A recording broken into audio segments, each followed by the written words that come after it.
السلام علیکم۔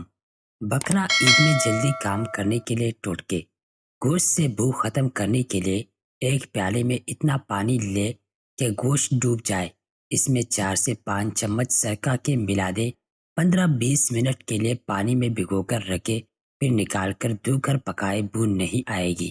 اکثر دیکھنے میں آیا ہے کہ بڑی عید پر ہمارے ہاں خواتین 3-4 کلو گوشت کے لیے پیکٹ بنا کر فریز کر دیتی ہیں۔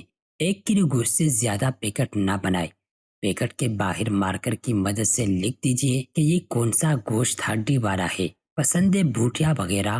اس طرح آپ کو گوشت نکال کر پکانے میں آسانی ہو جائے۔ فوری طور پر گوشت کو گلانے کے لیے خربوزے کے چھلکے کا پاؤڈر بھی استعمال کیا جا سکتا ہے۔ عموماً بہت سے گھروں میں قربانی کے فوراً بعد ناشتے میں کلیجے کھانے کا رواج ہوتا ہے۔ کلیجے میں بھو اور ہیک رہ جاتی ہے۔ کلیجی کی بو ختم کرنے کے لیے کلیجی پر لہسن کا پیسٹ لگا کر 15 منٹ تک کے لیے چھوڑ دے اور اس کے بعد ٹھنڈے پانی سے دھلے۔ کلیجی پکانے کے بعد اس میں بو نہیں آئے گی۔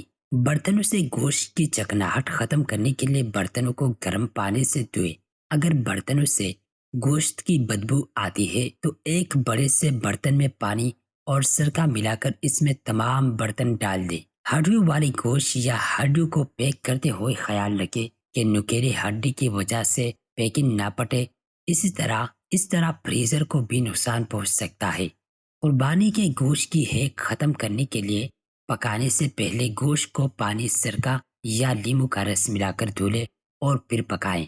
دھنیا اور پودینہ کے پتوں کو پہلے سے ہی صاف کر کے ایک الگ ڈبے میں رکھ لے تاکہ گوشت پکاتے وقت آپ کو ان کاموں کے جھنجھٹ سے آزادی مل سکے۔ لہسن ادرک کا پیسٹ بنا کر کیوب میں فریز کر لے۔